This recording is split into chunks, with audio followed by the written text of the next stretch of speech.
All right, so welcome everyone. Today we are doing a live stream, and this is a interesting week. This is S&P 500 Inclusion Week for Tesla, and I've got on the line here Emmet Peppers. Welcome. Hi, Dave. Good to chat again. Yeah. Yeah, good talking. As always, first a disclaimer, everything that we're talking about is not financial advice or investing advice in any way. We're giving our personal opinions at this moment, so make your own decisions. Talk to a financial advisor if you need that. We are not licensed professional financial advisors in any way. That's right. Yeah, so, and I put that disclaimer also in the video description. All right, so Emmett, tell me what's going on here. We have Tesla, S&P 500 inclusion, right, coming Yes. up. And Yes. officially, it's before market open on Monday, the 21st. But funds, if they want to be included in the index by then, they need to buy probably on Friday or after close or something. I mean, how are you viewing this? Like, are funds, have they started to buy? I mean, it's already Wednesday. I know Yeah. some people are saying like, hey, funds have some flexibility, plus or minus 3 days, right before or after to buy. What's your take? Do you think funds are already buying or not buying yet? Or, how are you viewing the situation? Yeah. I mean, I think it's a lot more complicated than we think, and we can't know all the information about how this happens. Maybe some index funds do it one way, and others do it another way. So I try to just gather information from all different sources and piece them together. Each piece of information, maybe a different piece of the puzzle, and as much of the puzzle I can get together, the better for my decision making. I might not have much of it, but and so that's why on Friday I think I closed like half my position because I just had a suspicion combined with the market. I was afraid that it was going to kind of roll over and tank at the end of the day Friday, which it didn't. Luckily or happily, but I just had an inclination that it's possible we might have had the top pre-inclusion. It could go up after too, but I just felt like I was looking at that probability lab I referenced on Twitter, and we'll get to that later, I'm sure. And I was just looking at the probabilities that the options were pricing in, and it seemed to be almost appropriate with what I already envisioned it should be. So having had some returns, I took half of it off already. So.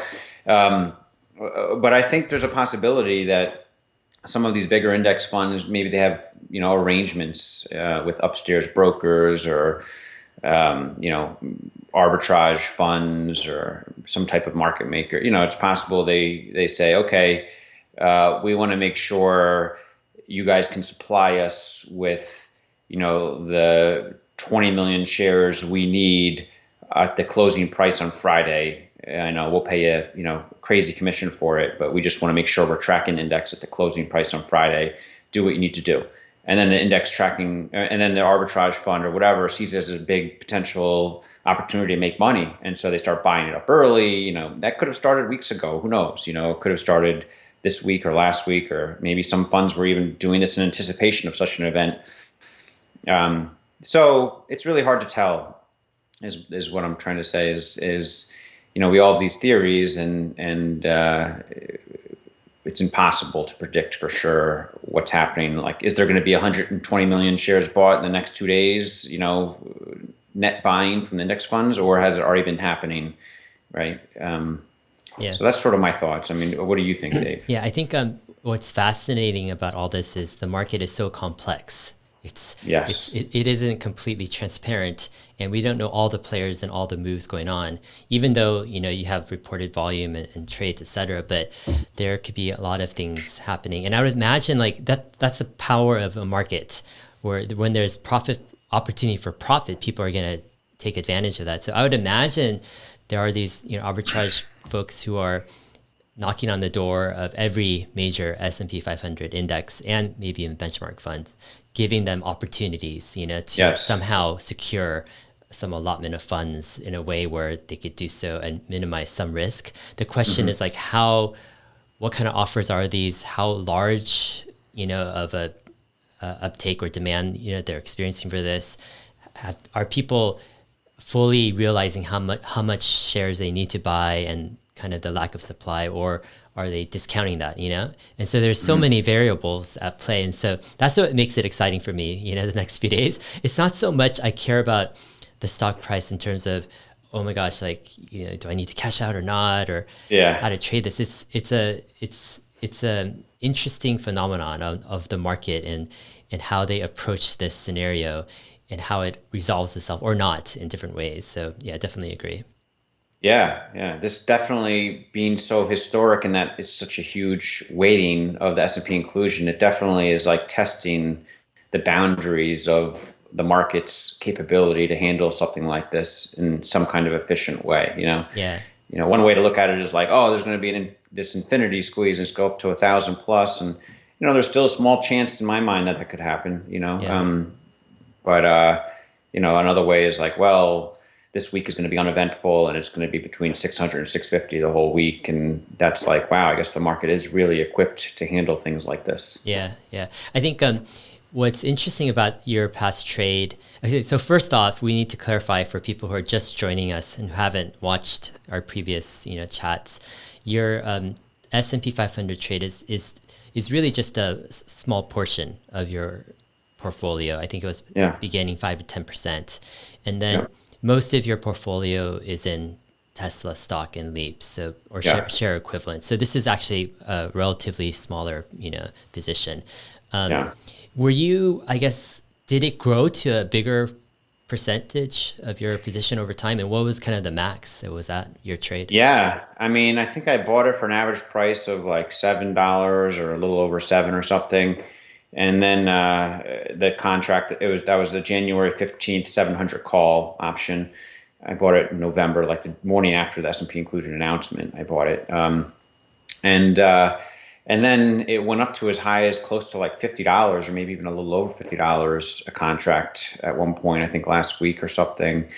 And I was like, wow, this is, a 7-bagger already, or 7 or 8-bagger if I want to cash out, and I was like, oh, it looks like the momentum's going.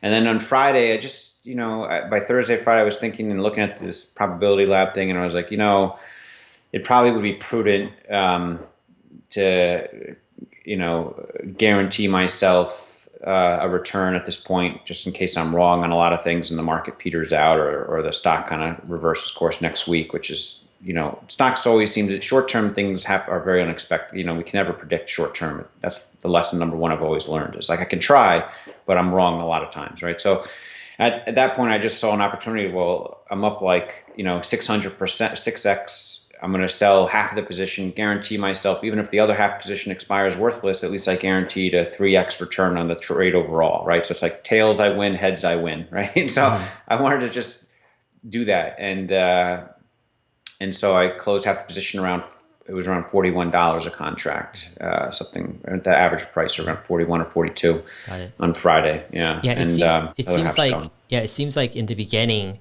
the trade went extremely on your side, where you had a super fast appreciation. I mean, we went from 455 to over 600 in a matter of just 5 to 10 days or something. I don't know, just like a very fast time, maybe 2 weeks or something. And then after it hit 600, now the stock price is kind of teetering or just staying around there. I think to hold out of the money short-term calls, you're going to get a hit if the stock just stays put. So then I guess part of the thing is, you notice maybe the momentum started to shift, like I wouldn't say completely against your trade, but it's not in favor of your trade if the stock price, just levels out for a whole week, right? So let's get into this probability lab that you've mentioned a few times here that's helped you, I guess, see that maybe the options market is seeing what you've already saw beforehand, and so maybe your advantage is not as great, or there's not as much of a diversion of opinion anymore in terms of, and therefore there's higher risk, right? So let's do I think you screen share. Yeah, you might have a screen share. Let's check that out. Okay. All right. You guys see the you see it now, Dave? Yeah, I could see it. Okay, let me see if I can make it a little bigger. Okay. So this is, I think I sent a screenshot of this up a couple times on Twitter, and I think Interactive Brokers even gives this away kind of like freely for people to use and play with. So basically, this is kind of a distribution of what and I set it up here at top right, the expiry, so you can go to, it defaults to the next expiry, December 18th, And if you look at December 18th, this Friday, the red percentages is what I look at. So that's the cumulative percentage of it going above a certain strike. So basically, it's saying there's a 96%, the options are being priced in a way right now where it's stating that there's a 96% chance that the stock will close on Friday below $720. Mm-hmm. If it's, between 700 and 720 and 740 is a 1.76%, between 740, 760 is 0.88% and so forth. But you can kind of look at the red to see the cumulative percentages of where the price is where the options are pricing the stock to close on this Friday, December 18th, if you look up here. I'm going to move it to January 15th, which is where my expiry is. Mm-hmm. Okay. And here you can see this, similar curve. And the 800, I kind of, in my mind, I was targeting 800. That's why I got the 700 strike calls. In my mind, I've always had for whatever reason, I've been thinking maybe there's a chance it could go to 800, 20% chance. I thought something 20, 25% chance. And right now, the market is pricing it. It looks like it close to a 12% chance because it says 88.84 up to the 800 strike there. So above 800, can you see is it too small for you to see? Yeah, I see it. Red? Yeah, I see it. Yeah. Yeah, so above the 800 strike is above 88%, 88.8. So about a 12 or 11 or 12% chance of it going above $800 per contract by January 15th is what the options. And again, this isn't Interactive Brokers calculation. This is a formula that the options prices themselves are dictating. Mm-hmm. And Interactive Brokers just converting that into the probabilities that we can more easily understand. Mm-hmm. So if I think it's wrong, then I can place, you can do all kinds of funny, you can actually like adjust the options, what you think it should be. Like, I think it's more like this percent, this is what the distribution curve should look like. And it's going to go up, more likely to there. And then you can create that and create a build strategy, and it gives you some suggested option spreads to do. But I don't do that. All I do is hit the reset button. All I do is I look at this and I keep it simple. Occam's razor, I'm a big fan of that. I buy calls or buy puts. And so when I see this, if this said a probability of like 95%, like of only 5% being above 800, then I'd be a buyer probably again of like the 700 strike options.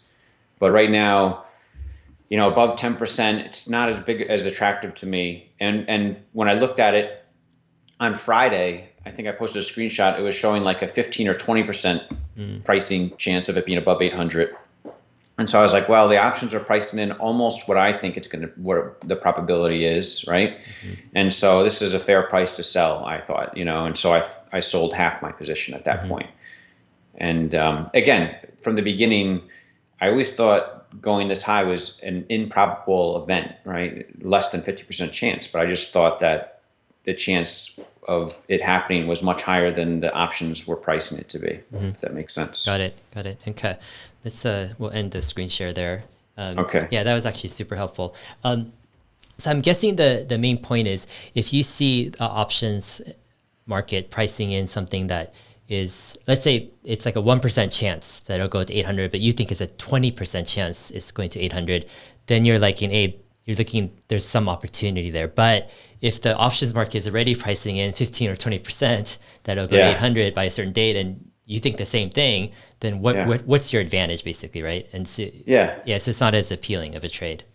Yeah, and I started thinking like this, I think back when it started from betting on sports years ago, and I would bet on like football games, and I was a big Giants fan, and those Giant Super Bowls and all that stuff. And, I'd always think, okay, what do I think the odds are that this team is going to beat this team? And I'd think of it in my head before I looked at the Vegas odds for that week, And then when I looked at the Vegas odds, if I thought it was like a 50-50 chance of who's going to win, but the Vegas odds say it's like a 3-1 favorite on the money line that a team's going to win, then I'd say, okay, well, maybe I should take that bet and just bet on it because it's 3-1 return versus what I think it's a 50-50 chance, And probably I got it wrong more often than I did with the Vegas betting because those odds makers, they know those football games pretty darn well, But I liked that method of betting. And I think with Tesla, you and I, especially, and there's a lot of, retail folks like us that have been following Tesla and everything Tesla for years, that we know, I think you and I know holistically Tesla, the business,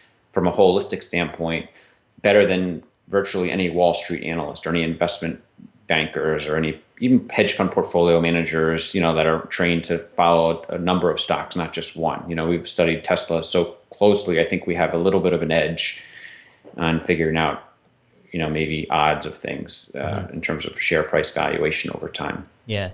Yeah. It's interesting. I mean, in our last conversation, you're saying how you wouldn't buy puts on Tesla ever.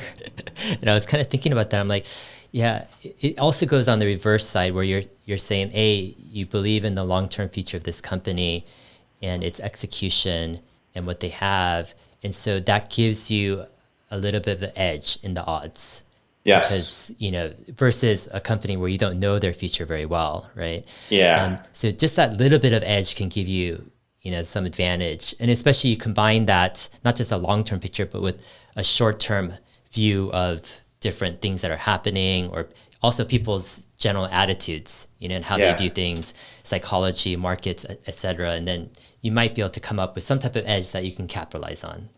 Yeah, exactly. Like I feel like you and we've gotten to this comfort zone with that edge on Tesla, for example, or, you probably have it with Lemonade and other things. Me, mostly it's just Tesla at this point, and maybe Bitcoin early on. When I first learned about it in 2011, I felt like I had an edge on most people understanding it. Now I'm not so sure I have that edge on Bitcoin, but with Tesla, I think we have that comfort level almost of conviction and knowing, like we almost know the future of Tesla more than other people. And it's interesting because I was just out with some friends who were in finance this weekend, and they know about my recent Twitter fame and Tesla and all that. They think I'm like, oh wow, you've really done your stuff, Emmett. And they're like asking me opinions on all these other stocks, and I'm like, I really don't know much about that stock. I don't know much. I just felt so uncomfortable even trying to opine on anything else, even if it's something I know a little bit about. It's like nothing relative to Tesla, and I'd be like, well, I just don't know enough about that company to really have an opinion, blah, blah, blah. It just humbles me to know that I know very little about most things, and I've spent so much time learning about Tesla that it kind of puts it in perspective that it's hard to have an informed opinion on things. Yeah. And I think even though as much as you might know or others might know about Tesla specifically, to predict short-term price movements on Tesla is a completely different animal. Different. Yeah. Because you're talking about timing, you're talking about macro environment sentiment, you're talking about, just all sorts of stuff, even how funds are moving their money. You don't know if a big buyer is buying or a big seller is selling, you never know that. Yeah. Over a period of a couple months.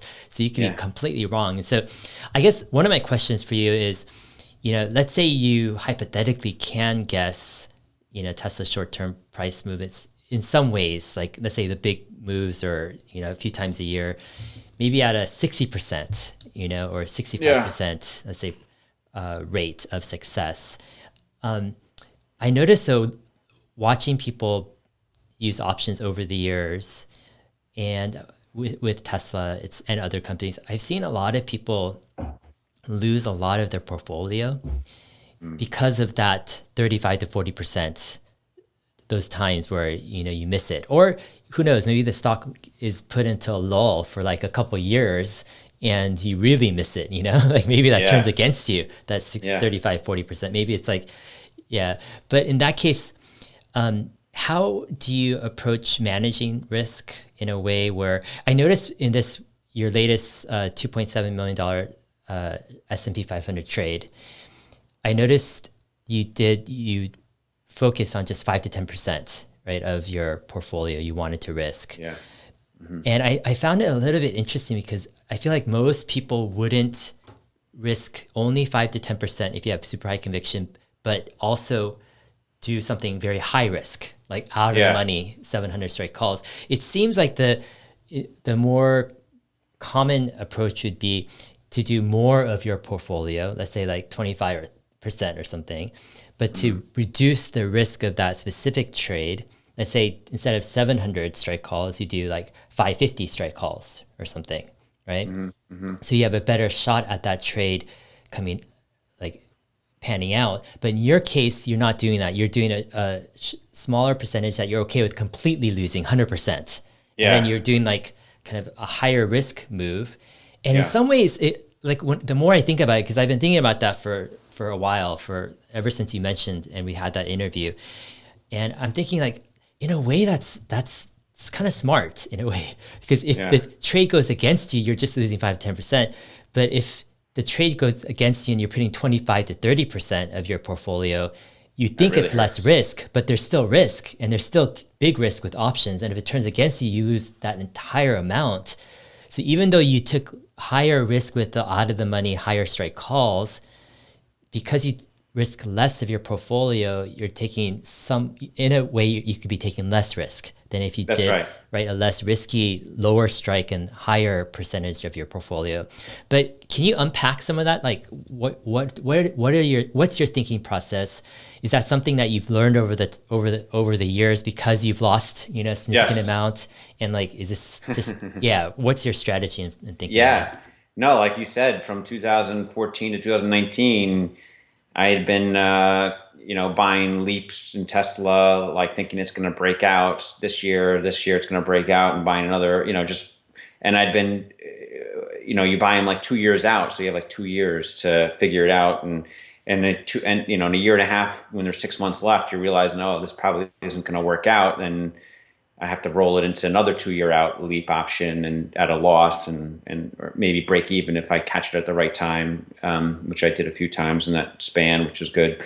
But I just realized you have to like live for another day. You can't, if you try to put 25% of your portfolio in a trade like that, you have 2 or 3 bad trades in a row, then you're basically like in a bad spot. You're like, oh man, I only have a quarter left of what I used to have, and that happened to me. That happened to me from 2014 to 2019. I was left with like a quarter left of what I once had at the Tesla, or maybe a third or something like that. Or, I was still fine with the rest of my savings and everything, but the brokerage account that I'm sort of detached from, that account was like a third of what it once was. And, it was still substantial compared to what it was in 2012 or early 2013, but nothing compared to the high of 2014.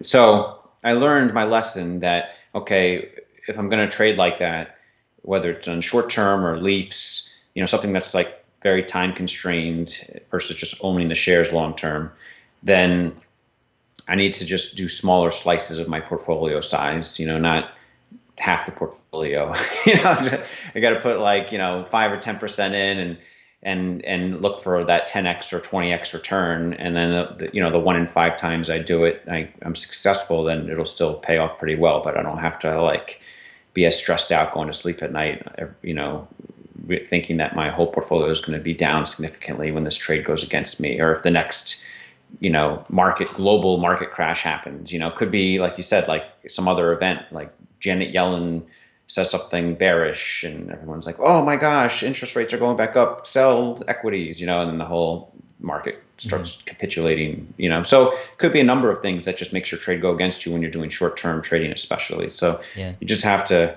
manage that risk by knowing that you could be wrong a lot more than you're right. Sure. That's a good quote. Live another day. You've got to definitely think about that. Back in earlier this year, you made a few short-term trades, let's say with the overall market, with the QQQ. And I think I remember you saying that you bet first in late January or something, or early February, that it would go down, but it didn't. So you lost that bet. But then you bet again that it would go down in February or March. Was it March or around that? Yeah, it was right after. It was end of February or middle of February. So the first trade I put on end of January, it was like a 3-week expiration put option, but it was only to go down like 5% or 10%, and it didn't. And the market kept going up. So then, mid February, when that trade expired, I still had conviction that, we're in for some big kind of mass hysteria with this corona. And we didn't even know how lethal it was at the time. Sure. Like I didn't know how lethal it would be either. And so you did another, 3 or 4 week out expiration? Yeah, that time I took a further, because the time crunch is so stressful, right? When it's like 3 weeks, if I'd done 3 weeks again, it would have been even more profitable for me. But instead, that second time, I did it for like 2 or 3 months out, and I did it for like a 20% down move, not a 5 or 10%. But if I did it 3 weeks out, 5 or 10%, I would have made like 100 times return, which would have been amazing. But so I'm curious, what percent of your portfolio did you put into that first trade? Let's say end of January. First trade. Yeah, good question. first trade, I think I put like 3% or Okay. 4% on my How about the portfolio. second trade that It was a actually little worked out? more. It was like 5 or 6%. Okay. Yeah, it's like And then that 5%. went up, was it 10 or 20 times? 20 times, 20 times. 25 times Got or it. something like that. Yeah. Huh. Yeah, it's fascinating because, like you would, I think most people, especially, who are getting exposed to options, the intuitive thing would be, oh, if you're betting big, Yeah. big percent exposure. But in your case, you have this ingrained where you're taking more calculated risks, where you think you could do a 10 or 20x, but you also know that it could go against you, and you can have few, if not several trades in a row that possibly you can go against you. You've got to be able to recover from that. But yeah, all of this stuff is quite fascinating actually to me. Yeah. Yeah. Yeah. No, I think it's fascinating too. You just look for your own, what you think is an inefficiency and how the market's pricing something. And if it's a big enough delta between what you believe and the market's pricing it at, then it's worth taking a small risk, in my opinion. Yeah. I want to talk about a few more topics, and then maybe we'll get into some, various like other questions or things from our Yeah. Twitter followers, but maybe even. One Yeah. thing on the options thing, real quick, I want to mention Sure. is an interesting tidbit. Is I know Elon Musk a couple times, and he's one of those like forward thinkers that we think of as like almost always being right on everything or just being so insightful on things, So once or twice he's commented on the Black-Scholes formula being like overrated or not deserving of like a top 10 formula of a list that was shown or something of formulas for the last 50 years or something. And that kind of hits home to me too, because the Black-Scholes formula is like this formula these two economists won a Nobel Prize for in the 80s for being able to price options. And before that, people were just picking prices of options out of thin air and like saying, this option's worth this one, and they didn't have any way to really price it. So market makers were able to use this formula that Black-Scholes published, and some market makers arguably knew it before they published it. And we're making a lot of money just using that formula to price the options. And ever since, that's sort of been like the formula everyone uses to price options, quote unquote, fairly. But I think, sort of along the lines of what Elon Musk says is that maybe it's a little overrated for certain stocks, especially like Tesla, or something with like more of a binary outcome, or just something very disruptive, or tech stocks that accelerate much faster than people realize. So there might be some edge, there might be some disadvantage for the market makers, in my opinion, in certain instances for some of these stocks when it comes to, trying to price them fairly and being able to buy call options at the right time to get an immense return. Yeah. But anyway, just wanted to throw that out there. Yeah. I mean, I was looking that up, as you mentioned it right before our call, but it's interesting. The market makers who are, selling options, it seems like obviously they're doing something right because they're, making a lot of money. And the typical person who jumps into options is going to lose to them because typically they have the odds in their favor because of various formulas, and it's all math to them, math and statistics. But yeah, there does seem to be some way to hack it a bit. And I think that's what you're picking up on. And I completely agree in a lot of ways. And that's why I don't discount short-term trading or betting or gambling anyways, because there's something like, if you can hack it, if you can find a way to find that loophole or that where the odds are for you, then it's like an amazing thing. And I think the options makers, like one example is people look at, tech stocks this past year, just kind of going crazy after the bottom, let's say March 23rd or so earlier this year with COVID. But I think there was a whole myriad of different things coming together where you had the Fed printing money, you had the resilience of tech being shown, you had other industries kind of fragility there being shown. Then you had this, not just low interest rates, but you had the Fed coming out and basically broadcasting and saying, hey, we're committed to low interest rates going forward. You have all of these factors combined that move money to certain, let's say, growth areas or equities and companies that can grow in the future. And you see this radical appreciation this past year where options makers aren't going to be able to fully price in all of those moves like a couple months before, they're always reacting to.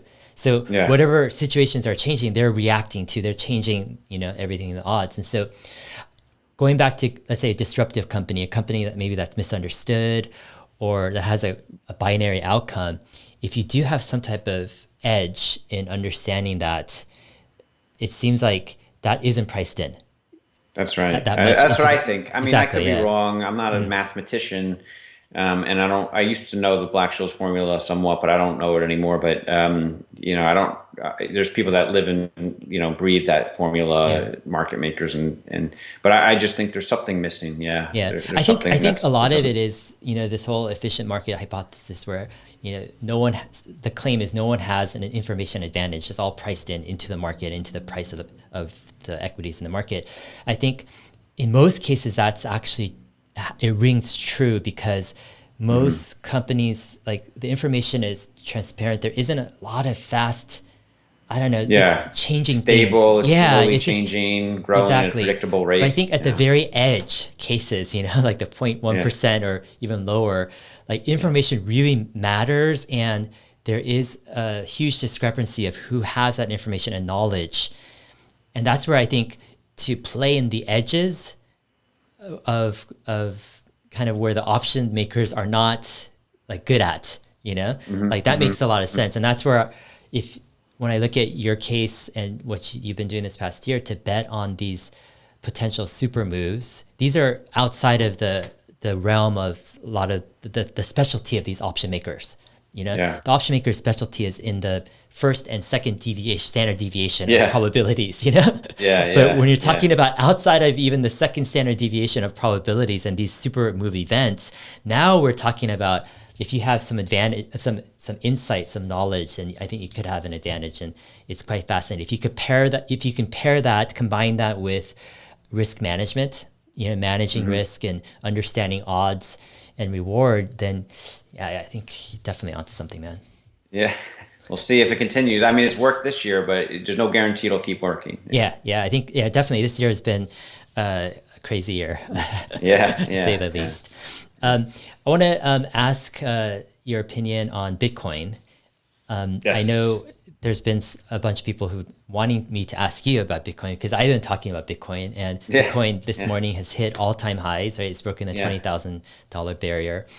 What's your kind of take on Bitcoin? I know you bought some early Bitcoin, right? And you've Yeah, seen the yeah, whole history of Bitcoin over many years yourself. So yeah. what's your I feel take? like I've been through the cycle of Bitcoin a number of times now. And I was one of the early big fanboys in 2011, 2012, telling all my friends and family about it. A couple people bought some with me at the time, and we were buying like a few Bitcoin. I didn't have a lot then, so I think a few $100 here, a few $100 there on Bitcoin. That cost like anywhere from 20 to $200 or $300 per Bitcoin at the time. That's kind of the range it was in when I was buying it. Um, and I lost half of it on Mount Gox and all this stuff. But I remember telling people about it and just being so like enamored by the possibilities and the excitement of like the future it holds, and I still have a little bit of that in me. I'm not saying I don't, but it's sort of, petered out a little bit of it. I still hold Bitcoin. I have. I'm not selling it. I'm holding it. It's not that much relative to the rest of my portfolio, especially. And frankly, I don't even know if it's. It's in cold storage on a USB stick and like a Faraday bag, so I don't even know. I have it in a deposit box, so I have to plug it into a computer to make sure it's still there. I haven't done that since I put it on there in 2013, I think, or something. So, but I'm sure it is, and but I plan to just keep that for a long time. But I don't know. I hear your interviews. I told you I was listening to your Nick Carter interview, which was interesting. Listen to your others, Yassine from Mark Invest and Nick Carter. And these guys were like, they're thoughtful people, and they've gotten into Bitcoin in the last like 3 or 4 or 5 years or whatever, and they're super excited. And it just reminds me of how I was in like 2011 to 2015, of how excited I was about it, and that's great. But I kind of view it as almost everything's sort of like a quote unquote mind virus, and whether it's your discovery and understanding of Tesla and how it's going to change the world, or Bitcoin, right? Discovering Bitcoin and understanding how novel it is and how innovative it can be and change things. Sort of you get excited, and that excitement can last for a while, especially if you bought some and the price is going up, right? Can reinforce it.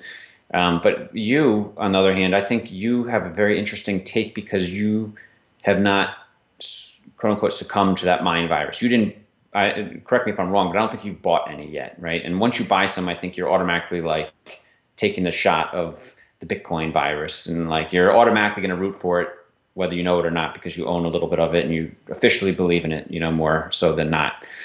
And so you have an interesting take, a level-headed thought, and it's helped me kind of understand that, for example, people don't even talk about the Byzantine general problem in Bitcoin. And that to me was like the most novel thing, like your interviews, I haven't heard anyone talk about that, and to me that means like some of these people are just so excited by it. They're not really going to the root of Bitcoin and what it actually does or did, and the blockchain technology and how it solved the Byzantine general problem and how that can change things in the future and all that stuff. So I just feel like there's a lot being missed, and maybe emotional excitement with Bitcoin everyone has, especially with the price going up. I'm not saying it's not going to turn into digital gold. I think it very well could become digital gold, but I also think, some of the skepticism is warranted. Like governments aren't going to stand by. Eventually, they're going to do something, right? If it becomes a bigger and bigger threat to their monetary system, that's their power, is taxation and all that, right? So eventually enough people are going to get Bitcoin, like the critical mass to get Bitcoin going higher, right, has happened where it's going up to this amount it is now. But I feel like eventually enough people are going to have acquired it already that maybe something happens, whether the government enforces some new restriction or wants to tax everyone's Bitcoin holdings or whatever it is, it's going to trigger some kind of like sell-off, and that could be next week or it could be in 5 years, and that sell-off could tank Bitcoin 50% or 80% again. And I'm not saying Bitcoin would never recover from that either. I think it's dropped like 80% like 5 times, and it's recovered every time, obviously. So that's going to happen again. And I just don't know the long-term future. Like you said, a lot of things are becoming more digitized. Stocks, equities, how come that could be almost, you can't guarantee companies won't issue more shares, but in a way that serves some of the purpose maybe Bitcoin does in some ways too, So anyway, those are sort of my thoughts. It's like I'm not sold either way. I think it's not a bad idea to have a tiny portion of your wealth in Bitcoin just in case it works out and pans out to be like real digital gold and the next big thing, Sure. But I'm not sold on it either. Sure. Yeah, what's interesting is like I get a lot of flack for my Bitcoin skepticism, but I think most people probably misunderstand kind of what I'm doing or just the whole thing, because I think typical bears or skeptics, they're just kind of like, they don't really investigate something and they just like discount it, right? But I mean, I remember like this was probably like at least 3 years ago, we were having a bunch of text conversations with you and then also another person over text about Bitcoin and Ethereum, sharing articles back and forth. And I remember back then, like I actually was very bullish on Bitcoin and Ethereum. And this was when Ethereum was under $20 and Bitcoin was like probably $500 or so. And my whole thesis back then was, I think there is a need, a value proposition case for Bitcoin and Ethereum, where I think it could be underpriced at this point in terms of market cap, and I thought Bitcoin, let's say under $100 billion market cap, was actually underpriced for what it could become and possibly, the value it could provide. But after a certain point, it loses that value approach for me. And I think a lot of people, when they hear me being skeptical of Bitcoin, they're like, oh, Dave doesn't understand Bitcoin, or he doesn't know Bitcoin or something. I'm like, well, he doesn't understand. Like, I've been following this actually quite a long time, and and my skepticism is what we've talked about before. When you have an insight, let's say on Tesla, like you really think that this company is a sleeper, like, or in a sense of like, this is going to be a huge mega force of a company, that gives you that slight, not even slight, but it gives you an edge in terms of the odds. And that's immensely important when you gamble or when you invest, to have that edge.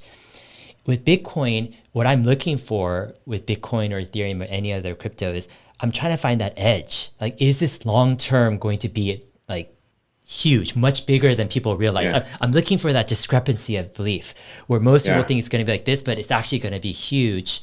So I want that clear advantage of that long-term kind of clarity. And if I can get that, then all of my investing has that edge to that. But if I can't get that, everything is shaky. You know, why would I want to invest in a shaky investment where I can just stick money into, let's say, SpaceX or Starlink, where I'm like, Starlink is going to be huge. It's going to cover the world, cover the earth with internet. You know? It has an underlying purpose that you fully understand its capabilities. Yeah, everyone's going to be paying, at least who's on the network, $50 or $100 a month. Plus, it's going to carry like potentially over half the world's internet backbone data. Like, people don't realize what Elon is doing with SpaceX and Starlink. I'm like, you have to, it's opportunity cost. I'm not talking about comparing Bitcoin with cash. Who cares? I'm like, cash is irrelevant. You gotta compare Bitcoin with Starlink, I think, and SpaceX. You gotta compare it with other obvious investment opportunities out there. And some people might say, hey, you can't invest in SpaceX, but there are secondary, market opportunities for accredited investors. So, I mean, you've got to put everything on the table. And that's when I look at it, I go, I need that clarity of long-term conviction. 10 years out, 15 years out, do I know that this is with high likelihood that this is going to be huge, right? And with Bitcoin, that's blurry, I'm not going to say it's not going to be huge, or I'm not going to bet against Bitcoin, because like, that's the other thing. people think if you have skepticism, then you're a bear and you think the price is going to go down. But like, one of the things I've learned is by sharing Bitcoin questions, there are very few rational Bitcoin bearers, or skeptics. Like, I feel very lonely in my skepticism for Bitcoin, actually. Because you have a big group who just are just discounting it without looking into it or understanding it. But for me, I understand its significance. Like, this is huge, like, in terms of meaning and potential. But yet, I carry that skepticism of its long-term 10 to 15 year kind of, roadmap or future. And I feel very lonely. And because of that, I feel like there's little ideological resistance to Bitcoin. And because of that, Bitcoiners have taken over social media presence, in a sense, and communication. They've got leaders in like Jack Dorsey and Square and PayPal joining on board. They've got a lot of momentum. There's no way I'm gonna short Bitcoin, like, in the short term. That's like suicide, in my opinion. If anything, like this morning, I was like, maybe a Bitcoin trade or something, like writing the psychology. Like, I want to ask you, have you ever thought of trading Bitcoin, let's say with GBTC, like Greystone's product, saying, hey, higher prices bring up buyers. Like, you've got this mania, this belief in it that's growing. You have retailers jumping on board, and you have big companies like Square and PayPal enabling this. Like, would you jump on a trade and say, hey, I'm going to trade this from 20,000 to 30,000 at least? What's your thoughts? Yeah, I'd consider it. I mean, there's Bitcoin futures. I like, if I was going to do it, it would be like GBTC or Bitcoin futures probably. I know there's a lot of other, exchanges that aren't quite as regulated that offer more exotic products, like maybe some kind of derivatives, some Bitcoins and stuff. But I just don't, given my experience with that Mt. Gox, I would rather use something more centrally, a central clearinghouse, such as like the CME for Bitcoin futures or whatever. So I do think about it sometimes, and if it did drop significantly, historically it seems like when it drops, that has those 80% drops, then it takes a while to recover. It doesn't recover right away. It can take a couple of years, and then it starts creeping back up. So when it was around $6,000 to $10,000 for so long, I was actually thinking about buying some. Like, I was thinking, okay, maybe if Tesla goes up like I think it will, then I'll and buy a bunch of Bitcoin around 10,000 or below if I can, just because I think it can have another leg up and eventually. So I do think about it. I don't know if I would have acted on it, but I thought about it. And now that Bitcoin's kind of gone up to this 20,000 mark recently, and it's kind of stuck there for a while, it's hard for me to know, or hard for me to predict in my mind whether it's going to go up another 10,000 or correct back down to 15 or 10,000 and just kind of stay range bound for a long time. So just a lot of uncertainty. And I think what you said about you feeling kind of lonely as a skeptic, I think you have such a unique position in that you probably have studied Bitcoin the most out of anyone without actually having a position. I think most people that don't have a position and study it, they study it somewhat, and then they don't have a position, but they're not interested enough to study it more because they don't have a position. And then most people who study it more than a certain amount, they kind of jump on the ideological bandwagon and they buy a small position even, and then they get even more interested, once you're invested in it. So you have sort of a unique perspective that I really like, in that you've studied it so much without having a position in it. And you have to, I'm curious to know if and when you take a position, because then I'd like to see if your viewpoint changes from that point forward. Yeah, I mean, if I do take a position, it might be like a trading position actually, because okay. What's fascinating, what I've learned through my Bitcoin videos is so many Tesla shareholders also hold Bitcoin. And there's a ton of really smart people holding Bitcoin who really believe in it more than just an investment. There's a few, like I was thinking in the shower today, I'm like, there's like a politicization in a sense of investments. I don't say there's a way, I think there's ideology, and there's a lot of things like, okay, so this is my shower thought this morning is investments have radically changed over the past 10 or 20 years. First, it's becoming more democratized, right? More people are investing. But then you have the role of media in investing, in shaping the views of people's ideas of, let's say, of a Tesla, let's say a few years ago, and now that immensely impacts the investment. So there's a huge role of media in how it dictates and shapes people's investment views. And then you have this ideological thing that's coming into investing that I'm picking up on very strongly. And it comes from, I think, the extreme political movements on both sides of our aisle in our country and around the world. This extremism in political thought is coming also into ideological thought in a lot of ways, in both sides. I'm not going to say one side is better than the other, but what you have is this extreme ideologies and different approaches is now coming into investing in how people view certain companies and trends. And for example, let's say Bitcoin. So Bitcoin, it's not purely an investment in terms of its ideology. You have a huge part of media and the role of how the narrative is dictated in general population. And then you have this huge role of the ideology of what people are pushing it with, what type of extreme ideologies, whatever side it comes from. And what I've noticed is that with Bitcoin, it's one topic that it is really triggering for people. If I write out a tweet like, oh, I think Bitcoin is a scam, which I'm not going to say right now, but like you'll have thousands and thousands of just like triggered people, because it's not just an investment; it means more. And so I realized how far Bitcoin has come. They've really captured a mind share. As you shared before, a mind virus. This mind virus is huge. Yeah. It's mega. It is huge. Yeah, it's just looking at all of the people that interact with me who are very intelligent and who really believe in it. And so and they all could be right. I could be wrong for all points. But a lot of them don't take into the possibility of being wrong in a significant way on it. Like I heard that up to the part of Nick Carter where you're saying, what if it's wrong? What if it's a scam? And you could tell that he probably hasn't thought about that a whole lot, or maybe he has, but he hasn't really discussed it maybe a lot. But it's something that's not discussed among Bitcoin bulls much, like way wrong and goes to zero somehow, anyway.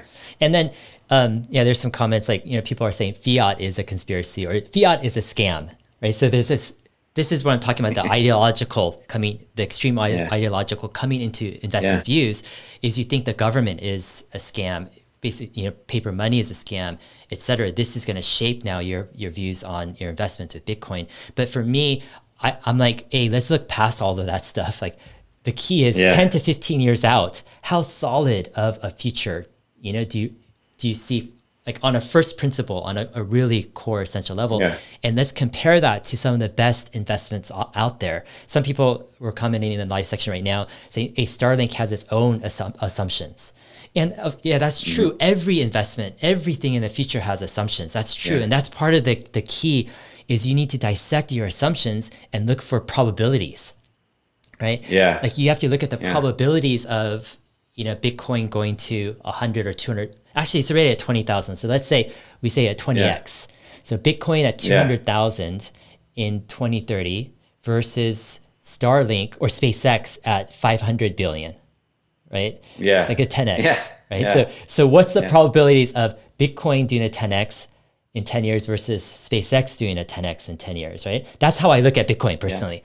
I'm like, with Bitcoin, man, you gotta do some better convincing, because for me to really think that it has a chance to 10x like SpaceX or something, like, man, it's got to be really something special. And I fear that already the bulk of Bitcoin's rise and potential and possibility has been sucked up, the value in some ways by the early people. And now it's becoming so mainstream that it's just like retailers and I don't know. I mean, I don't know how far it can go up, but yeah.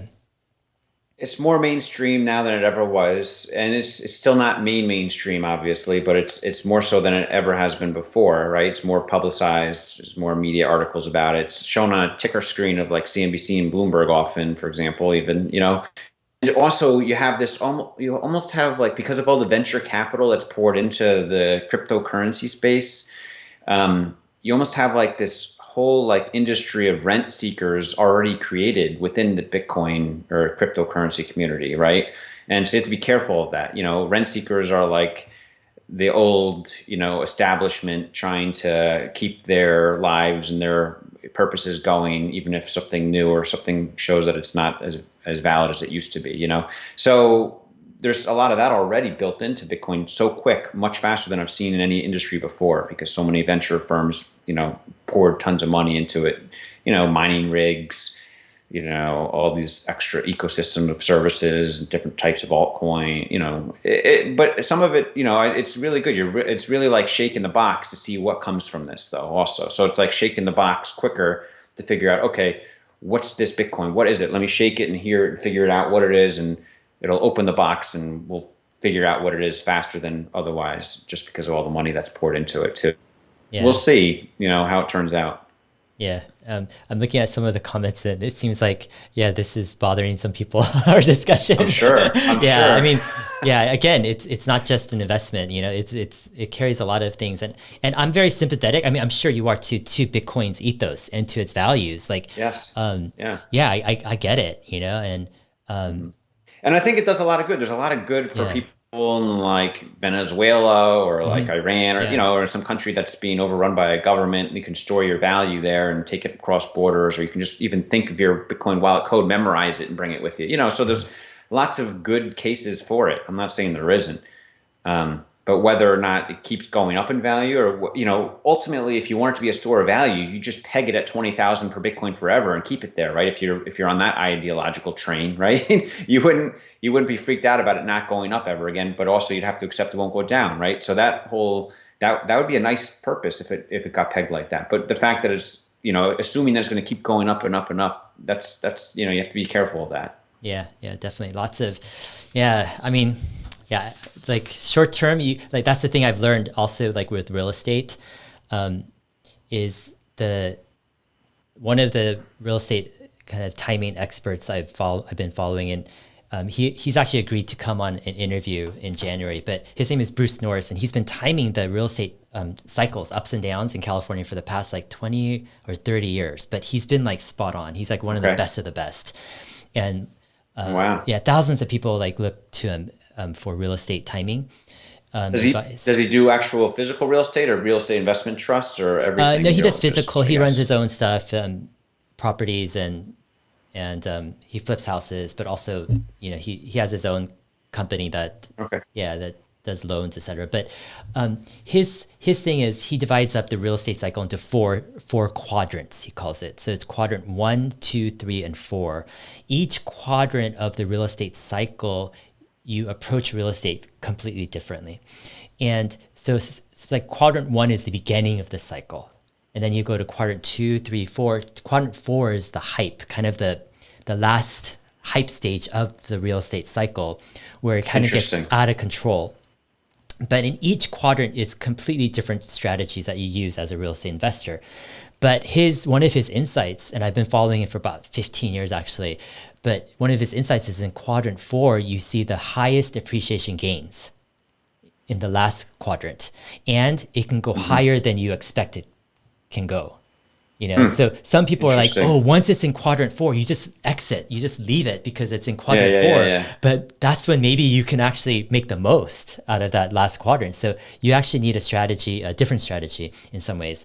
But it reminds me a little bit where, you can't underestimate a quadrant 4, and whether it's with stocks or whether it's with Tesla or Bitcoin or something, like a lot of these things go in certain cycles, and I think quadrant 4, that's why, like we might be in a quadrant 4 right now in the overall stock market, but who knows, it's hard to time exactly the length of that quadrant 4, how high the mania and the buying will take us. That's why you don't just try to get out in the beginning either, The other factor is these quadrants, you get more and more chances to go from quadrant 1 to 4, 1, 2, 3, 4, 1, 2, 3, 4.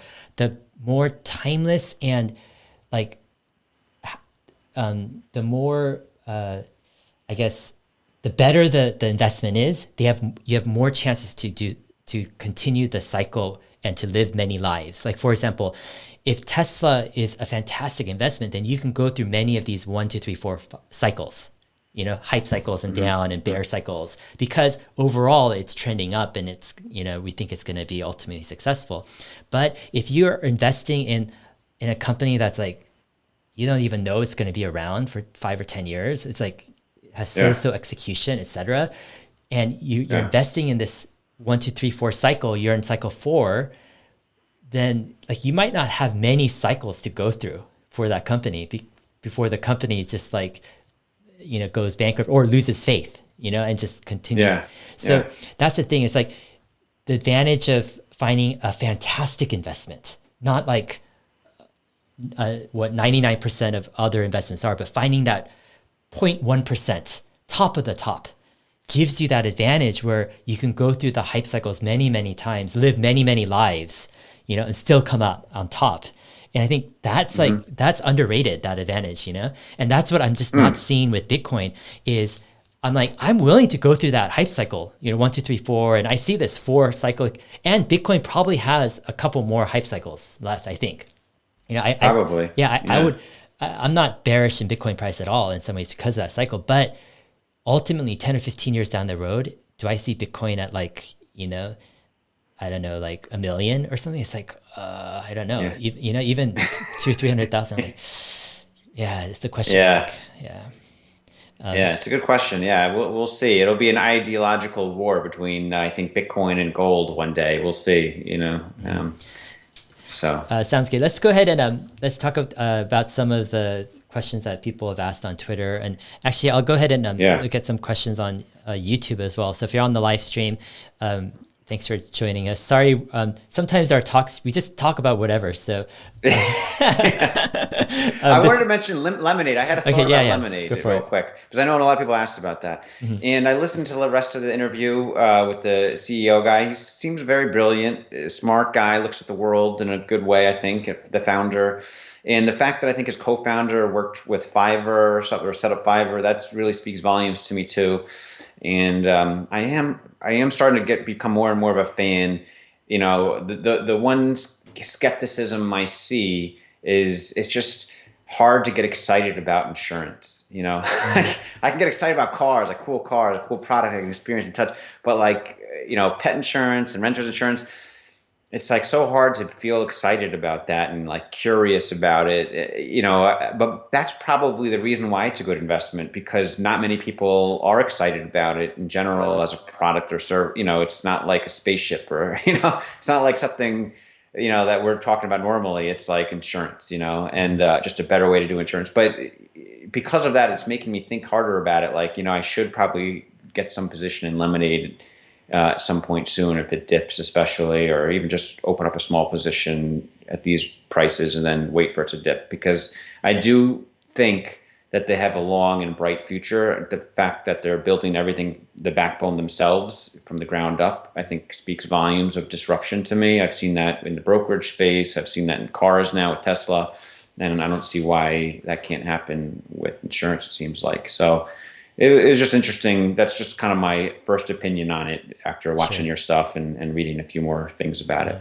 Sure. We have a question from Samir. He says, actually, sorry, there was a Lemonade question actually from Zach. I wanted to get to that. Sorry. It said, does Lemonade give the feeling that they will have many hype cycles, being that it is insurance? So it kind of goes back to your point of, hey, it's insurance. I don't know if I can get super excited about, insurance. Yeah. I don't know if there's going to be a mania of insurance stock buying, exactly. like Tesla cool car stock buying. Yeah. There could be manias. I mean, the other thing is like Lemonade does have a little bit of a strange structure where they, have like 3/4 or so roughly their income goes to reinsurance, and people get confused about that, and then they give some money away to charity, and they are, I think, a social benefit to corporations. So there's lots of things where I feel like people can be biased against a company like Lemonade, and that's where I'm like, I don't know what, like,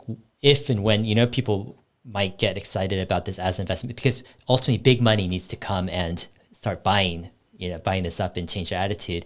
So my question is like, how long will that be? I noticed though, I don't know if you've looked at the outstanding shares, but I think there's 54,000 outstanding shares, 54 million outstanding shares, but the float is only like 24 or something. So over half is taken up by insiders. And SoftBank holds a big position. Both the founders, they own, I think it's pretty much about 7%, 8% maybe, positions. And then, or this is roughly speaking, don't take this stuff, it's just talking. Yeah, sure. And then their short interest is approaching 20% of the float. Wow. Yeah. Yeah, it's getting up there. Yeah. And then, so you don't have a lot of liquidity actually in that stock. You have 24 million shares. And then the other thing is, so here's another point, which is I was looking at this morning, Lemonade, their CEO and co-founder sold some shares after the lockup period. And their Fiverr CEO, Fiverr, their co-founder who does all the product, he only sold like 120,000 shares out of like 3.92 million shares. So he just sold a very small percent. But I think he's probably independently wealthy with Fiverr, and his co-founding there. The CEO, Daniel Schreiber, he actually sold almost, very roughly speaking, about 500,000 shares out of 3.5 million shares. So if you look at the numbers with that, that's almost like about 15%. Wow. It seems like 500, so 1/7, right? I think I'm going to have to get some, because I'm looking at, you just brought that to my attention, and I just pulled up, I didn't even think to look at that, the fee rate for Interactive Brokers, or the rebate rate. Yeah. So with Interactive Brokers, you can lend out your shares that are fully paid for, right? Yeah. So if you buy Lemonade, if you wanted to short Lemonade, you have to pay a 76% annual rate to short it. Are you serious? The amount of shares you want to short. If you buy Lemonade, you can have your shares lent out automatically to be lent to those shorts. And I think Interactive Brokers takes half and you get half. So you get an extra like 38% dividend almost at current rates. And it has a utilization rate of what they say, 98%. So there's 98% chance your shares will get lent out if you participate in that program. Wow. So you get an extra 30. I gotta show this to you, Dave. You gotta move your account there to get that extra 38% dividend. I know, it's amazing. Man. That's crazy. That's like what Tesla was like way back. Tesla used to be around there many years ago. Yeah. Oh man, I wish I would have bought maybe some more. I picked up my position at about $54. I was really happy with it. Yeah. It's like my core position. The question though is like, hey, if the CEO cashes out 15% of his shares almost, are you concerned about that? No, I mean, I think people need to make a live, they have to, maybe he wants to upgrade his lifestyle or just have some security, 15%, it's a substantial amount, but I'm not concerned. No, there's other things that we don't know about, that maybe he needs to finance or projects he's working on, but I definitely want to study the company more. It's funny, as we talk about it, the price, someone just bought like 20,000 shares, probably watching us on a live stream, buying tons of shares. We're screwing ourselves right now talking about it. It's up to went from $92 to $94 in 10 minutes since we started talking about it. Lots of buying. Yeah. Yeah. I mean, we should stop talking about it now. Stop. Yeah. Actually, I don't know, part of me thinks I don't care if people buy because, I think I gain a lot so much from my channel in terms of people, they freely share with me. Yeah. People, they've been, commenting, saying, hey, check out Lemonade, all this stuff. They give me information. Yeah. So I just gain so much from the community itself, and people. So I'm like, hey, I'll freely give whatever, I'm thinking. But but with Lemonade, there's a small float, I mean, this isn't a large mega cap stock either. So, yeah. I know. It's crazy. Let's go ahead and, one person asked this question, and I don't probably want to talk about that much because I've talked about this in the past. Says most of Emmet's assets seem to be in Tesla and SpaceX. How does he see Elon Musk as a single point of failure? Yeah, I mean, it's something I think about. It's a risk I live with, but I also see the precedent with Apple and Steve Jobs. Lots of people had their net worth tied up in Apple on that successful run. And a lot of people thought Apple could really deteriorate after he passed away. And it's done quite well. He got it far enough to be in a position where it could be self-sufficient and be a very good company for years to come. So I think Tesla's just about there too. And, so I'm not so worried because of that precedent. If there wasn't that precedent, I'd be more worried. But I think Tesla has enough engineering and I think, enough plans in place to really succeed for years to come, even if he stepped away. Mm-hmm. Got it.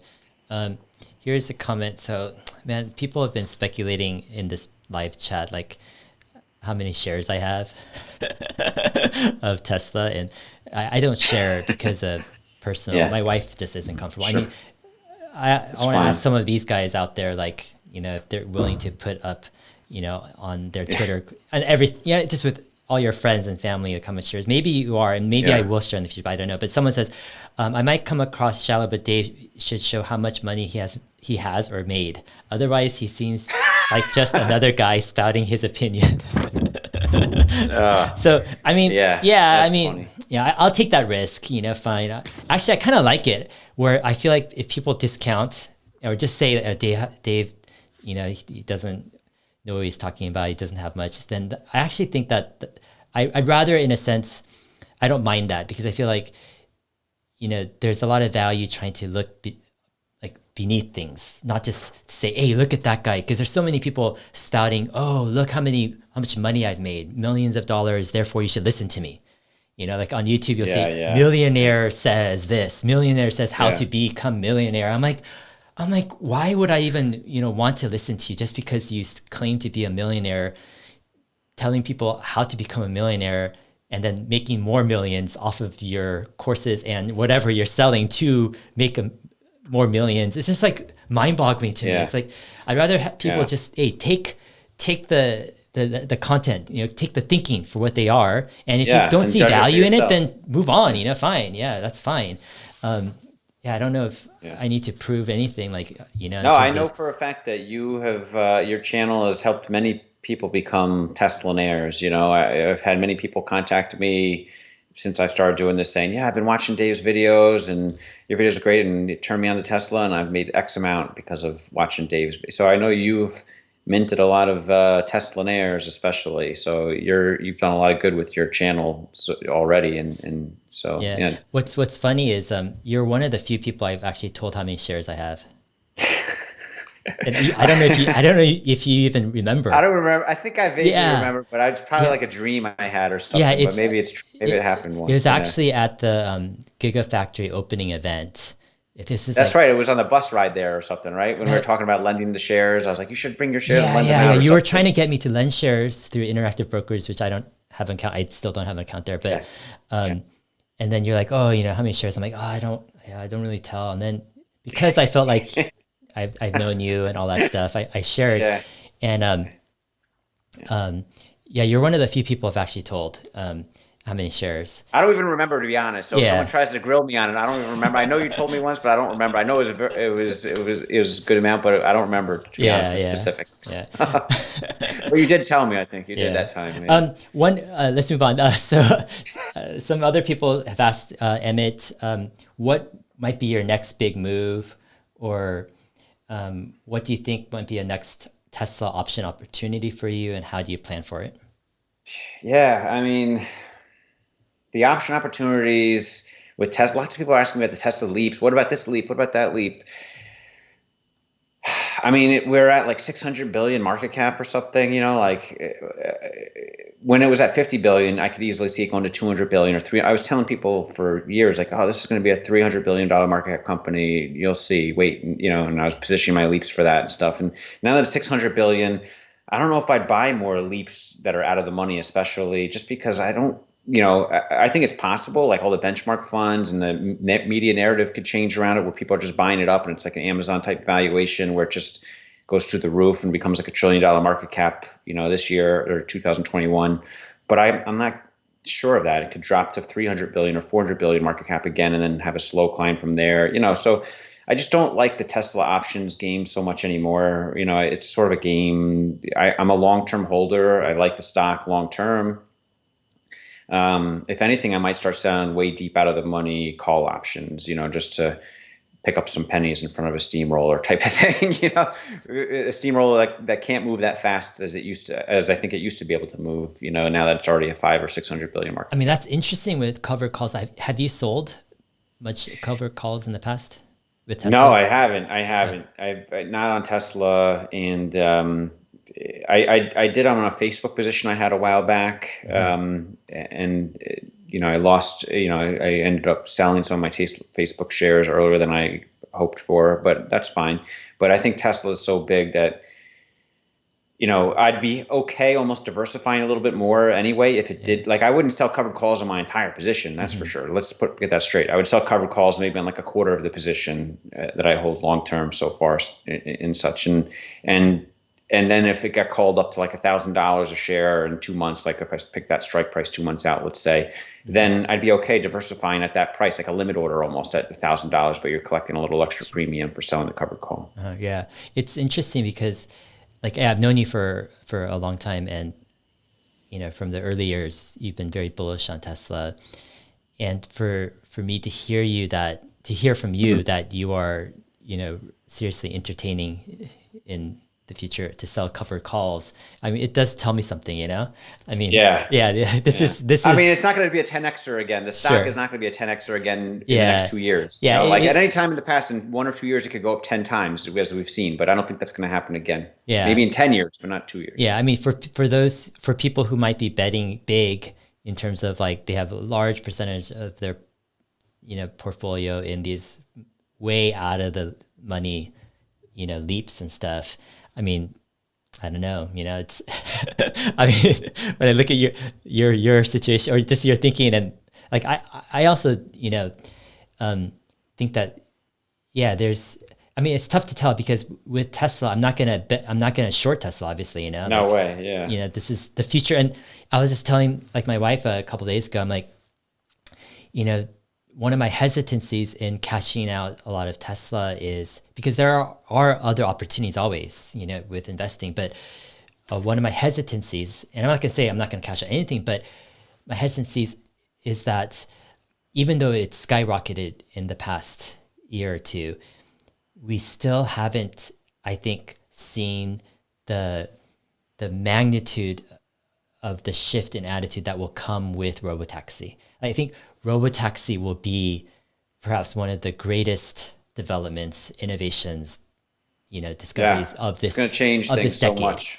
Yeah, and besides Tesla super fans who believe in, autonomous driving and robotaxis, that's less than 0.1% probably of the general population. Most people, 99% of people don't think robotaxis are coming in the next few years, if not this decade. Yeah. Right? And for Tesla to be able, if they're able to do what I think they're going to be able to do, like this is crazy, man. I mean, I have kids, you have kids, young kids. I have kids 6, 4, and 2, or no, 8, 6, and 4 now. And I tell all kinds of people, like regular people, even people that own Teslas, like friends and family, like, I know my kids are never going to have to drive, but no one even thinks about that. People don't understand that hey, your 8-year-old kid will never have to drive. They'll have robo-taxis driving them around everywhere. You won't have to worry about your kids getting in drunk driving accidents, Yeah. So we have a bunch of folks who are asking about SpaceX, how to invest in SpaceX. And this is a difficult question because, so I'll share kind of the framework because this will help people understand what's going on. SpaceX has a limited number of investors they can take on, as a private company. And so they structure things where, they're past investors, they have opportunities to invest. And then they have these different other investors that usually use some type of like special purpose vehicle to invest into SpaceX, but then you have other investors who will invest in that special purpose vehicle that would own a small portion of SpaceX. So people who so-called own SpaceX or have SpaceX shares or ownership, typically they're not direct owners of SpaceX. They're usually investors in a special purpose vehicle that is in turn invested in SpaceX. And what SpaceX does, good. One thing is to go a step further. Some people build an LLC with multiple people to invest into an LLC that then invests into the SPV that then invests into SpaceX. So it even goes a step further sometimes. Exactly. So they have multiple layers. And so, and a lot of times what happens is to get shares of a special purpose vehicle that has invested in SpaceX, several things need to line up. And one of the things is there needs to be availability of those shares. And so oftentimes there's the most availability when SpaceX is doing a funding round. And when SpaceX does a funding round, oftentimes they will also do what's called a tender. And a tender is when they allow employees to sell a certain amount of their shares in that offering as well. And so that opens up kind of inventory for different funds and special purpose vehicles to get some inventory. Now, because the demand for the inventory is quite high, there's various markup fees involved in that whole process. And so you might have something called a transaction fee, which is kind of like a broker fee that hooks you up with that and also carries some of the costs and expenses of making that transaction happen. Then you might have something called a management fee. And this could be an yearly fee, a certain percent of your original investment amount that's used to so-called manage that fund, whether it be through expenses or filings or possible lawsuits. And then you have something called a carry. And a carry is basically a profit sharing thing where, let's say a carry might be 10% or 20%. Like a typical hedge fund structure is a 220, which means it's a 2% management fee and a 20% carry. And the carry is basically a share of the profit. So let's say, and it's not of the principal, it's just of the gains. And so let's say you made $1 million in gains through that fund, then the hedge fund will take a 20% carry, which means they'll take 200,000 of that profit and then give you the rest, the 800,000. So this is like typical in the hedge fund industry. So a lot of this stuff kind of carries over when you're investing into the secondary markets. And what also clouds all of this stuff is a few things. First is you need to be an accredited investor. So that means at least in the US, you need to meet certain financial qualifications. I won't go into that because I'm not, trying to raise anything or do anything with this. I'm just sharing, information. And then you need to go through one of these kind of licensed, funds, broker dealers who can transact this for you. And then they often make you sign an NDA. And what an NDA is, it's a non-disclosure agreement, which prevents you from sharing certain details of that transaction. So they might not want you to share exactly what the fees are and what the management and carry are and how the funds were structured, everything like that. So that adds another layer of opaqueness to the whole process, right? And but that's the general gist of it, right? And outside of when SpaceX is raising a fund and having a tender, there could be people, private owners, whether they're funds, et cetera, they could have certain amounts of shares, private shares, or even shares of a SPV, a special purpose vehicle, that they're willing to share at a certain price. So there is this kind of like market in the background where these brokers start contacting people and funds and say, hey, do you have any blocks of SpaceX available? Which means, do you have any shares you're willing to sell in the open market? How much are you willing to sell it for? What's your management and carry, et cetera? And then they'll try to broker some deals. But SpaceX is definitely one of the hottest companies in that secondary market, along with Stripe and a few others as well. So that's the general gist of it, if people are interested. Do you have anything to add to that? No, I think you captured it well. It seems like, that's been a hot market later, people buying, DoorDash and Airbnb. That was available 6 months ago in the secondary market if you wanted to like have an account with Shares Post or something. And I turned all that down just because I had everything vested in Tesla. But if you had bought those things 6 months ago or a year ago, you'd be, sitting pretty happy right now after the IPO, right? So that stuff goes in cycles too, and you never know when the secondary, the private buying the equities before they're public, if that's going to, right now it's been profitable for many folks, but you don't know if that's going to reverse at some point, and maybe IPOs won't be as hot again for a while or something. True. And it's hard to know, but SpaceX seems like and Stripe, like you said, those are two very high sought after ones. Let me show you something on my screen real quick with Lemonade, if you don't mind. Yeah, go for it. I want to show you something. I'll share you. I wanted to show you what we were talking about. Yeah. Okay, so you see my screen here? This is the chart of Lemonade. Do you see it? Can you screen share? You need to screen share. Oh, yeah, let me do that. Hold on. No worries. Okay. Start sharing. There we go. Do you see it? Yeah, definitely. Okay, so this is around. Can you see my mouse? This is around where we were talking about it. We started talking about it, and look at it's going. I guess there's some people watching us that are buying it real time. Like, I'm going to start accumulating a position. So I don't know if I zoom out to like the full day chart. Let's see how much irregular volume that is. Well, it's a good spike in volume in sort of the middle of the afternoon, when usually there's not right on this spike. It's kind of crazy that I wonder if we talk about other like off the radar stocks, if it would ever spike it one day. Who knows? but then if you look at the bottom here, the bottom ticker, Lemonade, you see LMND, I'm highlighting here. Well, this rate here is the fee rate. That's the rate that it costs to borrow the shares if you're shorting it. Mm-hmm. This says that there's no shares available to short at the moment, so it's highly sought after. It's very hard to find shares to short, so there's lots of people trying to short it. And this is the utilization rate. See at the top is the utilization. Mm-hmm. This shows if you own the shares, and if you check the box to be in the program to lend out your fully paid for shares with Interactive Brokers, this is the amount. This is the percentage of your shares on average that are getting lent out. So that's very high. 98%, of your shares would be lent out. By contrast, Tesla has almost no fee rate, and 10% of your shares would be lent out anyway if you check the box, and you get like almost no rate. I mean, with Tesla, are you lending out your shares? Are you getting anything at all? No, we used to have way back. Remember in 2013 and 2014, that squeeze. Mm-hmm. I think the borrow rate went up to like 100% plus at one point. Mm-hmm. It was insane. And I had shares on margin at the time, so I couldn't lend. When you own shares on margin, your shares are automatically getting lent out because the broker's helping to finance your position, so they can lend out a certain percentage of your shares without even asking your permission. But if you own the shares fully paid for, you're not borrowing on margin, then they're not allowed to lend out your shares unless they get explicit permission from you.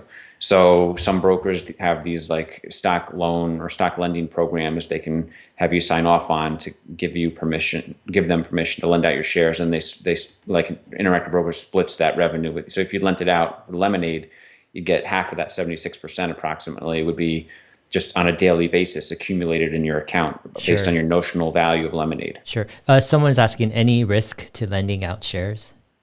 That's a good question. I used to know all this stuff because I worked in sales and I still know, but there's not much risk at all. Like a lot of things have to go wrong at once if there was to be a risk. For example, if you use Interactive Brokers, they have like $7 billion of equity capital in their balance sheet. They're very highly capitalized, right? So the first thing would have to happen is, number one, whoever you lent the shares to, whoever borrowed it, would have to go bust. They would have to not be able to give back the shares when you wanted to get them back. And second of all, Interactive Brokers would also have to run out of their equity capital, to make good on their error, right? So they manage all the risk basically.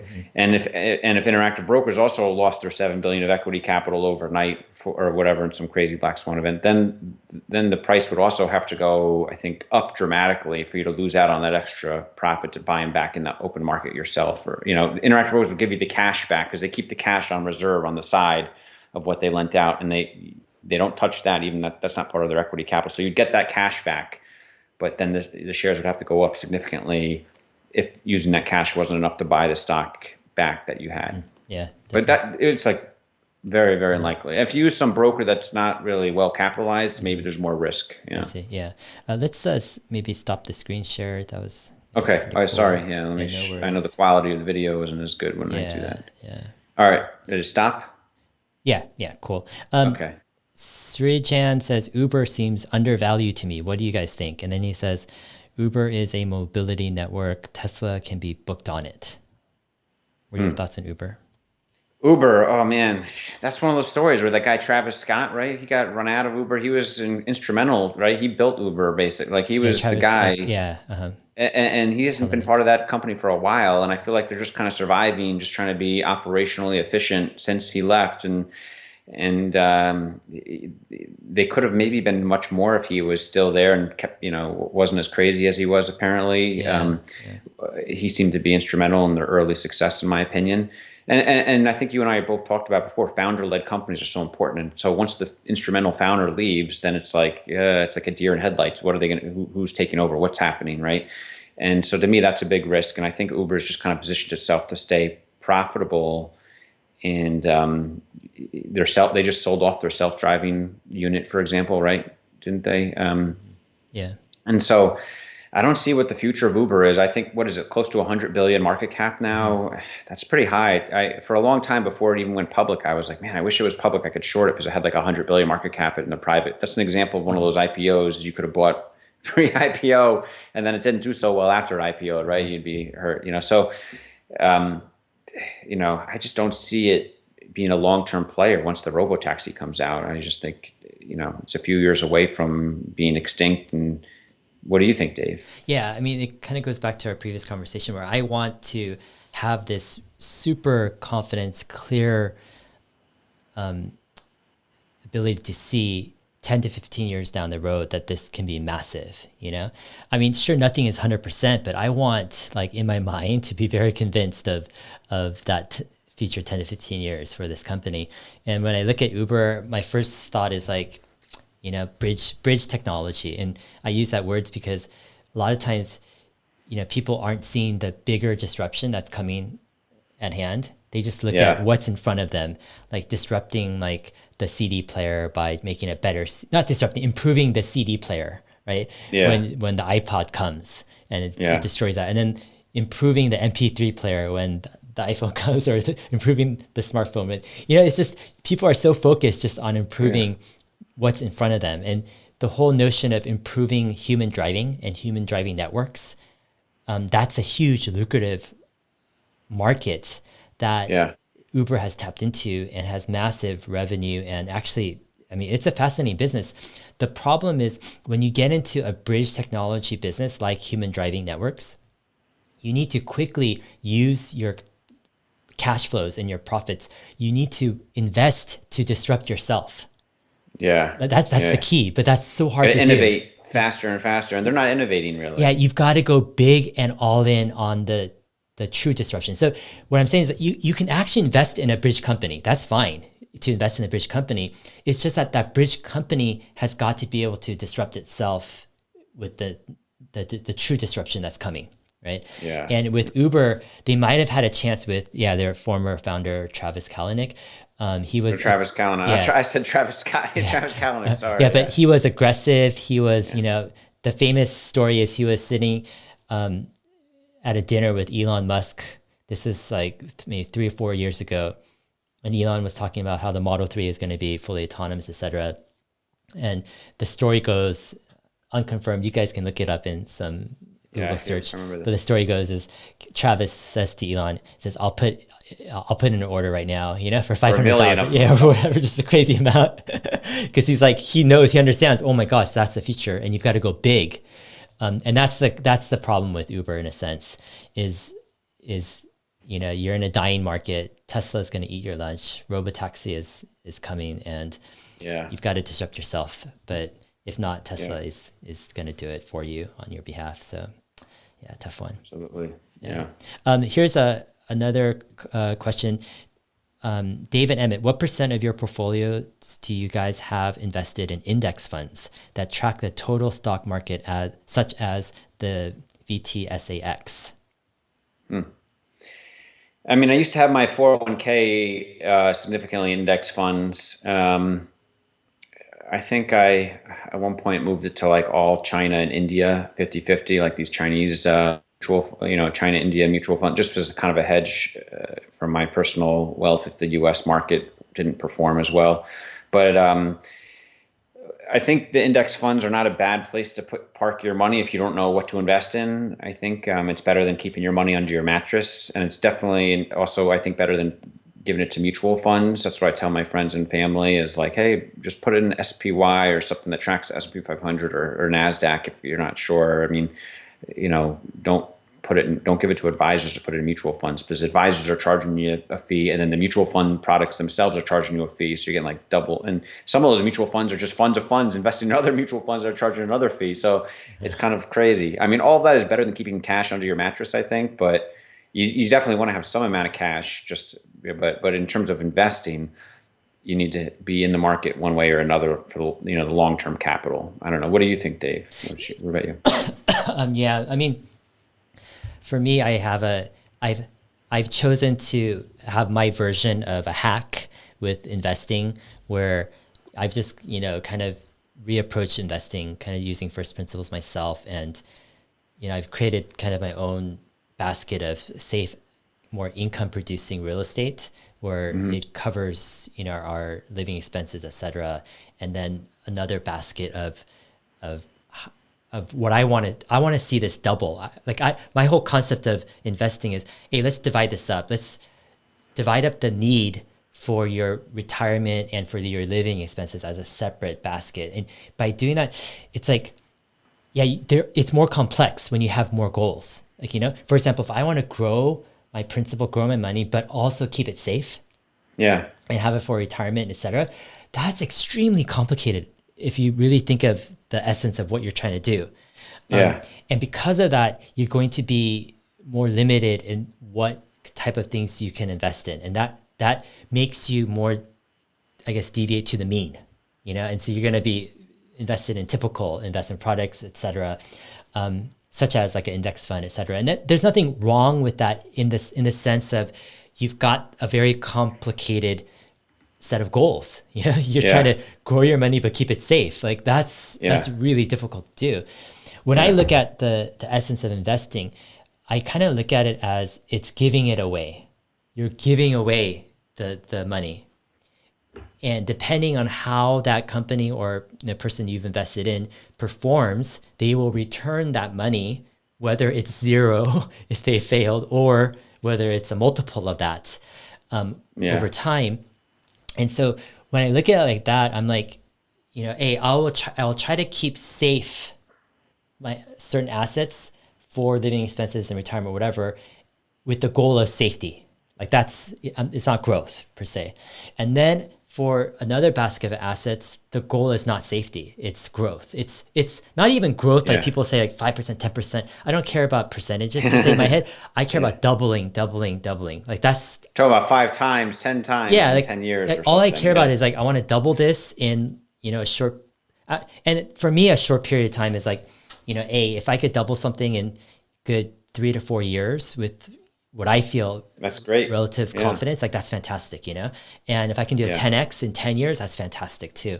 And so those are kind of, my goals and expectations where I set, and I will go for it with that goal in mind. And that allows me to have that kind of focus.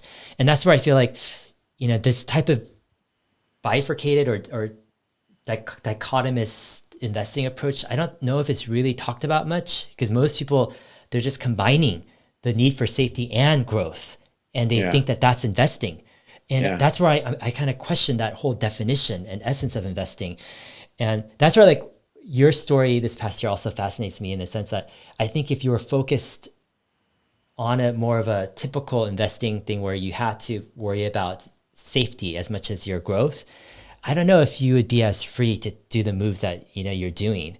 I wouldn't have been. Yeah, I had to have that detachment thing going, that level of where you're focused on exponentially growing something, not just preserving and keeping it safe. Even though you do incorporate that through your size, your limited sized bets, etc. Right? Yeah, I do.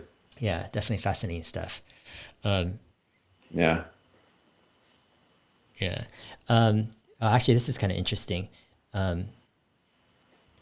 So Eric says, any of you doing self-directed alternative investments? Yeah. So my IRA, I opened up an account with a company called The Entrust Company. And I think there's lots of these self-directed IRA custodians, if this is what he's asking about, where if you have an IRA that's, pretty sizable and you want to do some alternative things with your IRA, whether it's buying a house, like to rent out, you can do that. You can buy Bitcoin with your IRA. You can, I think you can buy Bitcoin. And that's how I invested into the SPV for SpaceX, is through my IRA using that self-directed IRA custodian. So what about you? Do you have an IRA, or maybe he's talking about something else other than IRAs? I was like a trading account. I mean, most of my holdings are in a taxed regular account, but yeah, I actually got into investing quite late. I would say late because that's completely relative, because some people don't get into investing until they're in their 60s or 70s. But my 20s I was completely focused on something completely different, and then but yeah, I had this conversation today with my wife. Like my IRA is doing I have a Roth or IRA, and then it's doing quite well.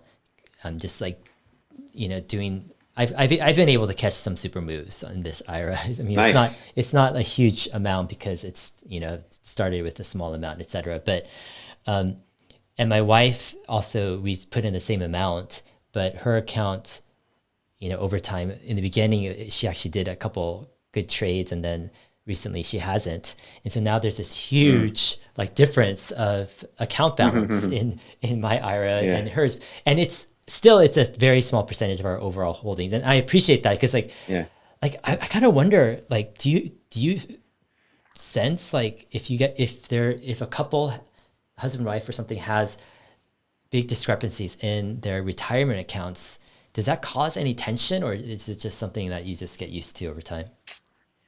I think I don't know. I think for me and my wife just finally, accepted that I'm in charge of our retirement and financial situation. She's been happy with how that goes. But I can imagine that some couples where they both have their own kind of independence and managing their own retirement accounts, it could probably become points of tension, I would imagine. I don't know. What do you think? Do you think? I don't know. I mean, I'm already feeling competitiveness or something. I'm already feeling this tension. Our accounts are. I mean, it is a big difference, but it's a small percent of our total holdings. It's like a little competitive thing going on. Yeah, if it was actually, if our IRAs was the majority, and I had this crazy holding, and she had sure, we all share everything, but I don't know, man. I just for me, I have this. I just have this personal thing where.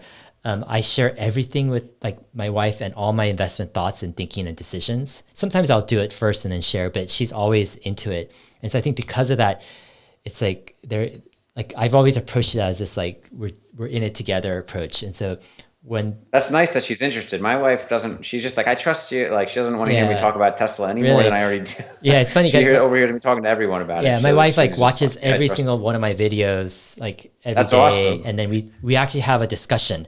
An hour or two debate and discussions a lot of times off of the video.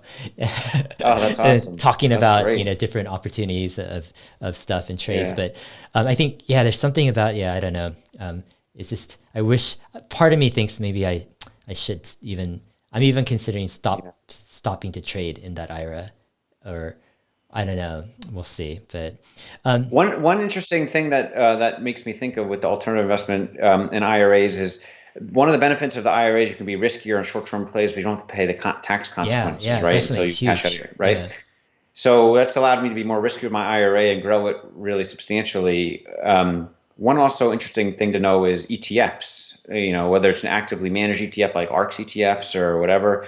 If you invest in, and this is something I've thought about down the road, maybe creating my own ETF. It's a little expensive, but one day, who knows? Hmm. But basically, if if I created an ETF instead of a hedge fund or whatever, and had people pull up my ETF ticker and invest in it, then whatever they invest in ETF as I'm creating gains, hopefully in the ETF, growing it, it's not taxable until they cash out of their ETF. Then it's taxable when they draw when they sell off the ETF position. It could be 5 years or 10 years. So it's almost like an IRA in a way that it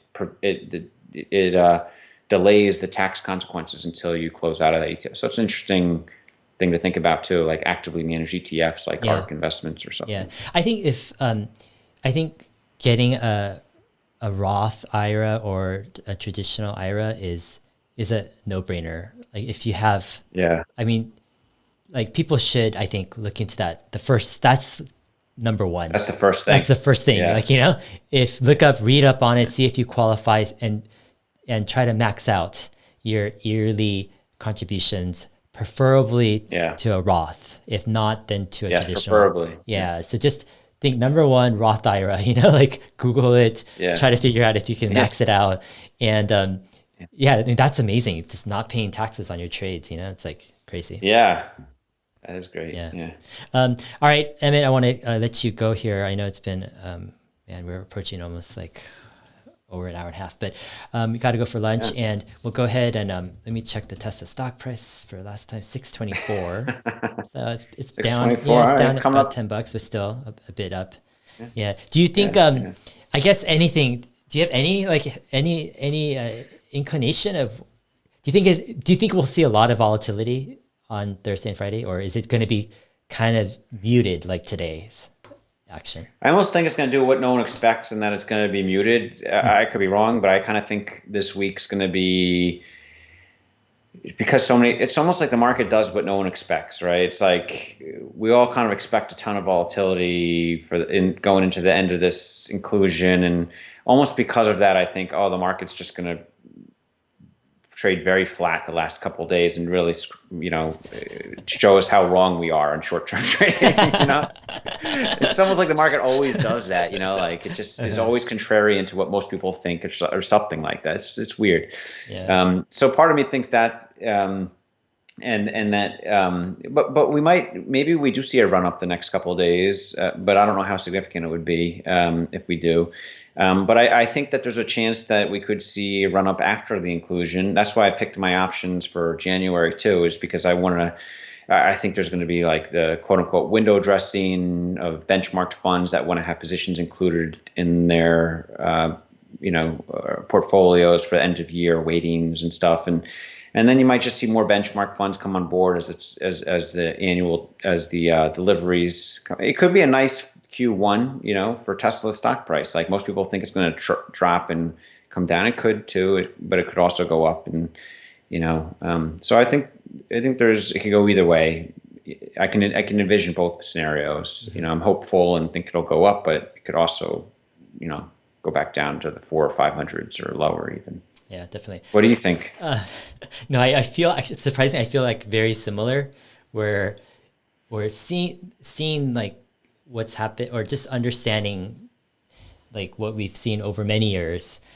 There is this unexpected element where there is a sense of it's out of your control. You know, you can want something to happen, but that's very different than like it will actually happen like that, you know? And there's so many factors involved. And so, yeah, we'll see. I definitely see the multiple scenarios. Like it could be muted. We could see, you know, Friday some bump, especially toward the close with, you know, some action trading. And who knows, you know, what's going to happen after next week and next quarter. Yeah, it's a tricky one. Yeah. Are you holding your you're holding your 50% position still though, right? Yeah, I'm holding that Who now. knows? You might sell anytime though, right? I could sell anytime, but I'm leaning towards holding it into January. But who knows? We'll see. Yeah. All right, guys. Thanks for coming on, and I always enjoy chatting about all this stuff. I feel like in some ways there's we see things differently but similarly in some ways. There's enough where we connect and see some things in a counter mainstream way, but yet it's different angles. That we're seeing like that. You go into real detail of things, like super deep dive, and I feel like maybe I see things more from a bird's eye point of view, but in maybe different perspectives from a bird's eye point of view from other people or something. I don't know. Just it's a good combination to mix together. Yeah, definitely fun stuff. All right, Emmett, take care, and we'll talk to you later. And have a good week. All right, talk to you later, Dave. All right, we'll see you.